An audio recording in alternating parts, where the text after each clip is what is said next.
지난달 말이었습니다. 이재명 정부 들어서 첫 번째 세제 개편안이 나왔습니다. 많은 내용이 담겼는데요. 집중 포괄을 받은 부분은 양도소득세 대주주 기준 이 부분이 아닐까 싶습니다. 그런데 오늘은 이 기준에 대해서 찬반 이야기를 하려는 건 아니고요. 주목하는 부분은요. 정부도 분명히 고심을 많이 하고 여러 가지 변수들도 생각을 해서 이 안을 발표를 했을 텐데 비판의 목소리가 나오니까 대통령실도 정부도 여당도 설명도 설득도 하지 못하고 우왕좌왕하고 있는 이런 부분이 아닙니다. 이런 부분이 아닐까 싶습니다. 애당초 확실한 원칙이 없었던 게 아닌가 걱정까지 드는 부분인데요. 이 분야 전문가 모시도록 하겠습니다. 나라살림연구소 이상민 수석연구위원 전화로 연결하겠습니다. 위원님 나와 계십니까? 예, 안녕하세요. 예, 안녕하십니까. 세제 개편이 나와서 조만간 연결을 한번 해야 되지 않을까라는 생각이 들었는데 마침 또 이렇게 예. 연결을 하게 됐습니다. 오랜만에 뵙는 것 같네요. 예. 자, 세제 개편안 발표된 지 열흘이 이제 넘었는데 굉장히 논란이 이어지고 있고요. 여전히 논란이 개선되지 않고 있습니다. 여당에서는 이 양도소득세 대주주 기준을 그냥 50억 그대로 가자 이렇게 하는 것 같은데 찬반을 떠나서 이런 모습 어떻게 보고 계십니까?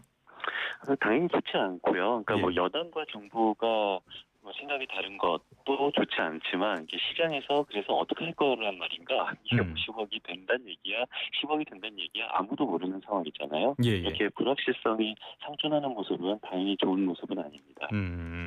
많이 안타까운 분. 이런 부분들이 아무래도 주식시장의 불확실성이라는 측면에서 작용을 하고 있는 것 같은데요.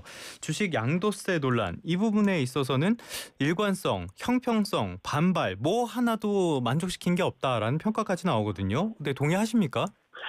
예, 그렇죠. 근데 이게 사실 뭐 아까 진행자분께서는 뭐 예상했을 텐데 라는 말씀을 하셨는데 저는 예상도 잘 못하지 않았을까라는 생각이 들고요.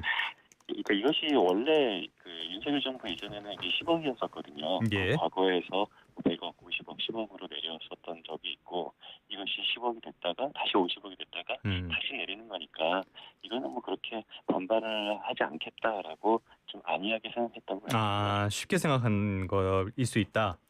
예.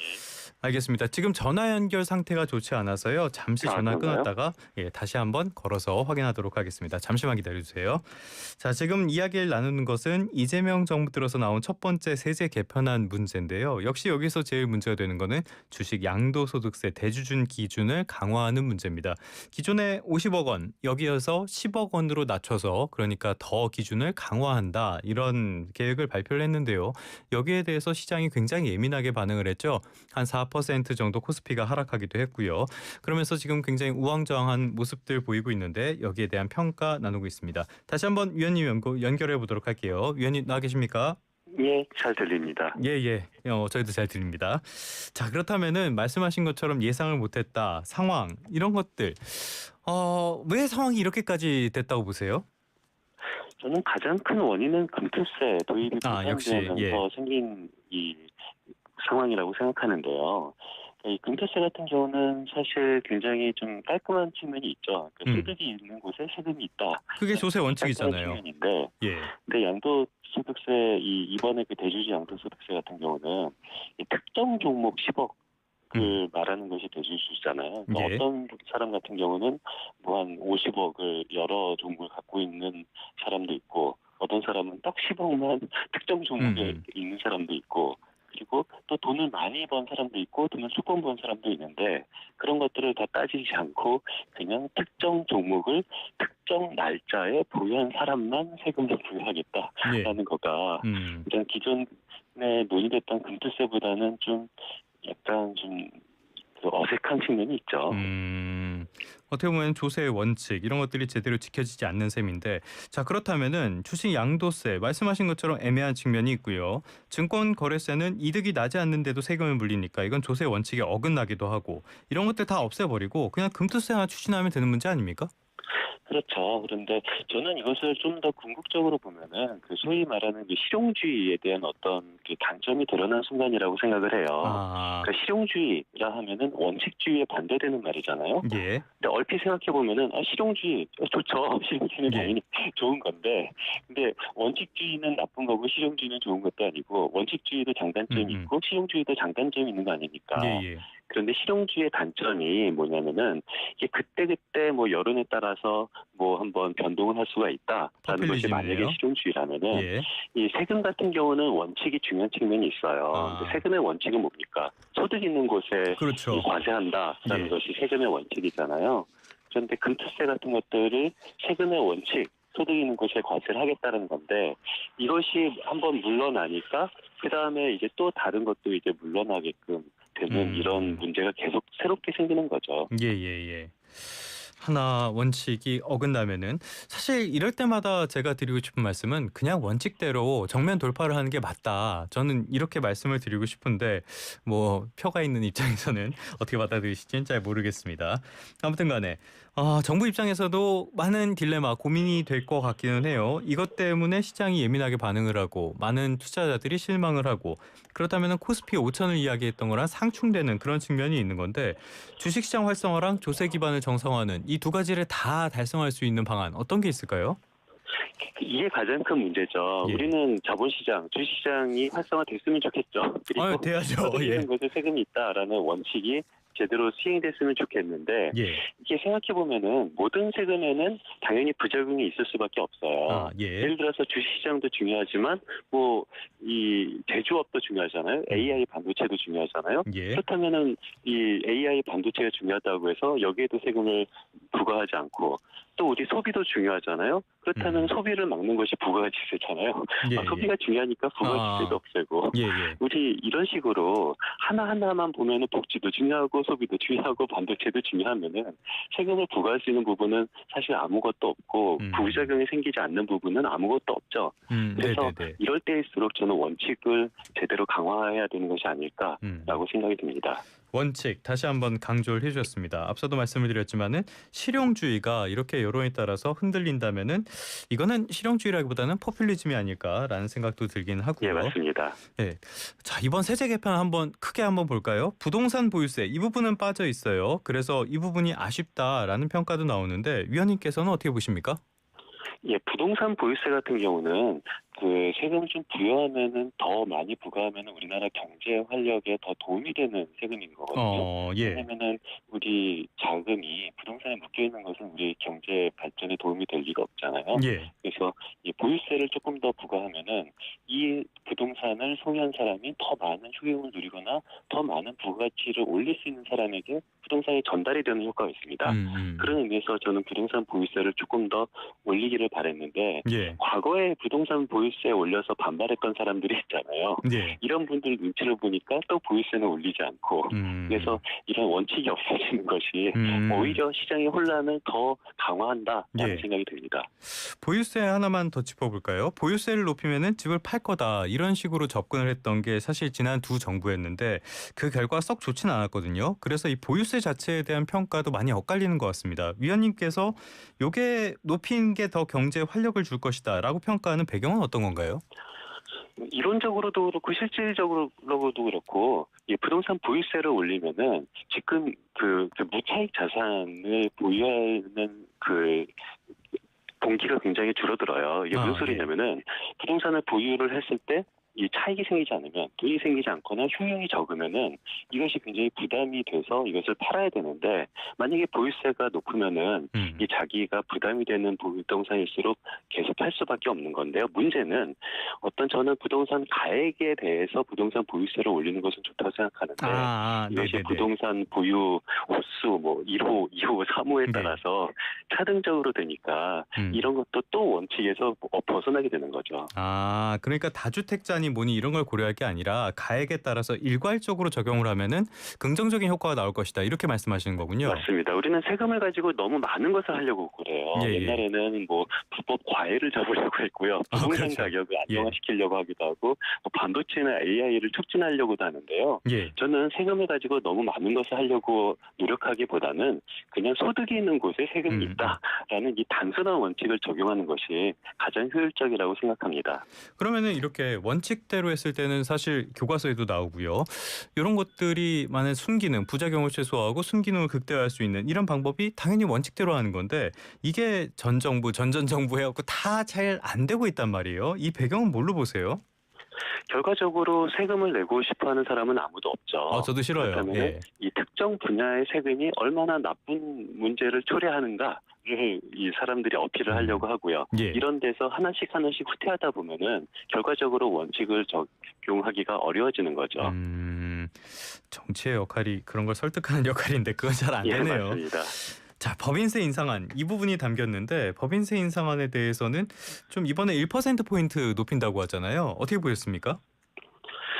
제 생각보다는 그래도 이 세수 확충을 위해서 노력을 많이 했다라고 생각을 하고요. 예. 그러니까 이 1%포인트 올리는 것이 뭐 언뜻 보기에는 작지 않은 것처럼 보이지만 이것도 나름 큽니다. 예를 들어서 이번 세법 개정안을 통해서 5년간 35조 세수를 확보할 수 있거든요. 예. 이번에 그 법인세만 한 절반 정도, 한 18조 원 정도 이 세수를 확보할 수가 있어요. 예. 그래서 이것은 지난 정부 때 세수 감세를 통해서 세수가 너무 많이 적어졌기 때문에 이것을 확충할 수밖에 없는, 저는 이런 법인세 인상에 내몰렸다라고 생각을 합니다.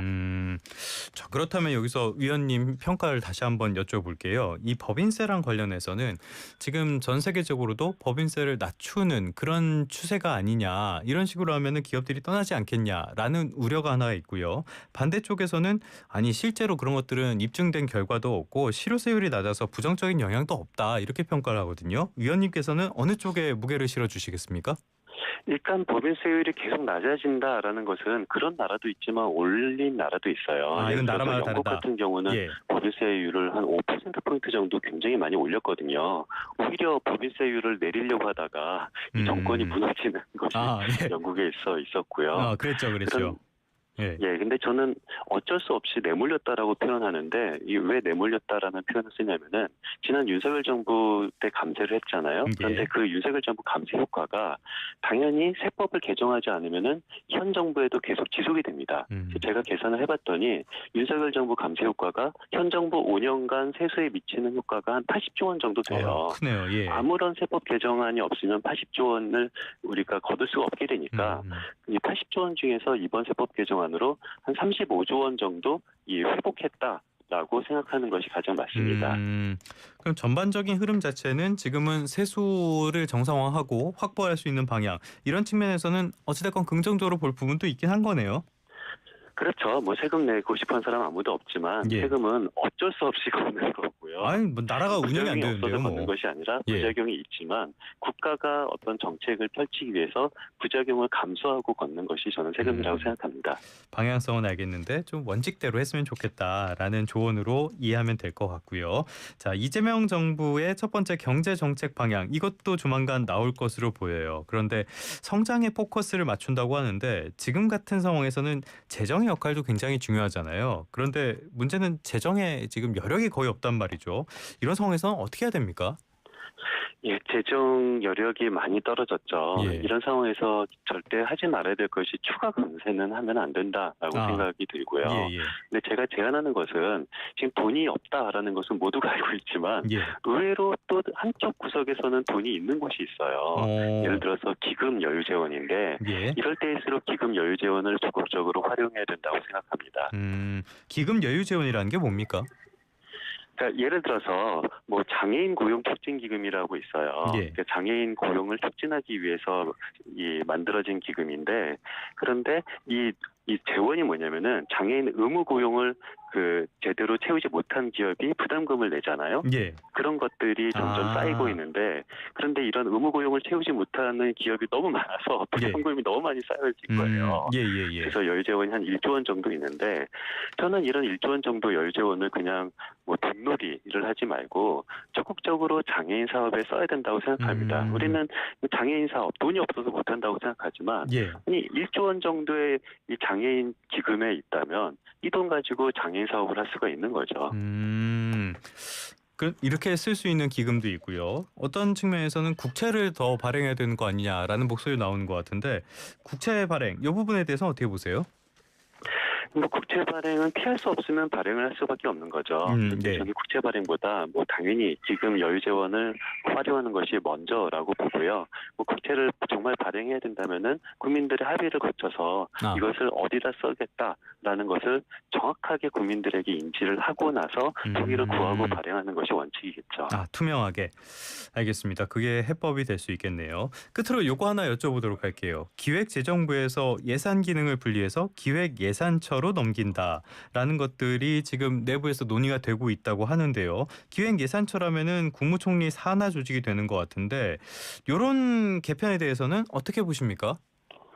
뭐 긍정적으로 보기는 하는데요. 근데 예. 저는 이게 그렇게 대단히 큰 효과를 발휘한다라고 생각하지는 않아요. 왜냐면은 예. 과거에 항상 이래 왔었거든요. 예. 과거에 우리 예산 기능이 기재부 바깥에 있었다가 그리고 다시 들어갔다가 이런 것이 반복이 됐었지만 이것이 뭐 크게 변화가 있었던 것은 아니고요. 저는 조직 개편보다 더 중요한 것은 어떤 내용, 콘텐츠라고 생각하고요. 예. 그럼 어떤 내용이 더 중요하냐라고 저한테 묻는다면은 저는 이것이 탑다운 예산제라고 해서 예. 이 전체 총액, 그러니까 예를 들어서 복지를 우리가 200조를 쓰겠습니다. 아니면 기후위기에 15조를 쓰겠습니다라고는 총액을 먼저 정하고 그 총액을 이제 이 전문 관료가 정하는 것을 탑다운 예산제라고 해요. 예. 이런 것을 도입하는 것이 더 기재부 개혁에 큰 효과를 준다고 생각합니다. 지금은 이렇게 안 하고 있습니까? 지금은 탑다운이 아니라 바텀업 형식인데요. 물론 어. 형식적으로는 탑다운 예산제를 도입하고 있다라고 기재부가 주장하고는 있지만 예. 그 말을 믿는 사람은 아무도 없고요. 이 총액을 정하는 것이 아니라 그냥 각각의 세부 사업을 기재부가 사실상 정하고 그래서 결과적으로 총액이 우연히 결정되는 것이 현재 예산 구조입니다. 알겠습니다. 오늘 들은 말씀 중에는 원칙대로 그리고 어떤 그 전체 큰 금액 이런 것보다는 디테일 아주 중요하게 들었습니다. 이런 부분들 정부에서 예산을 짜거나 경제정책 방향 발표할 때 꼭 좀 참고를 하고 반영을 했으면 좋겠습니다. 지금까지 이상민 나라살림연구소 수석연구위원과 함께했습니다. 오늘 말씀 잘 들었습니다. 예, 감사합니다. 이거 LG 맞죠? LG네. 거봐, LG